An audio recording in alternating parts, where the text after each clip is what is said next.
Commerce নিয়ে পড়লে কি কি চাকরি পাওয়া যায়?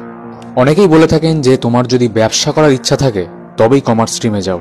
কিন্তু শুধু ব্যবসা নয়, এই স্ট্রিমে গেলে তোমার কাছে আরও অনেক রাস্তা খুলে যাবে।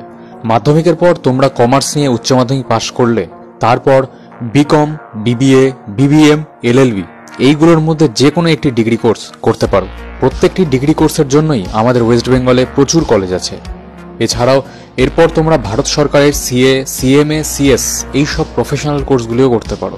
তো এই সকল কোর্সগুলির মধ্যে কোনো একটি নিয়ে পড়াশোনা শেষ করে তোমরা certified public accountant, financial analyst বা investment planner, cost accountant, tax consultant, manager, divisional accountant, samiti accounts officer, government auditor, income tax development, sales tax department etcetera এই সমস্ত জবের মাধ্যমে নিজের কেরিয়ার গড়ে তুলতে পারো।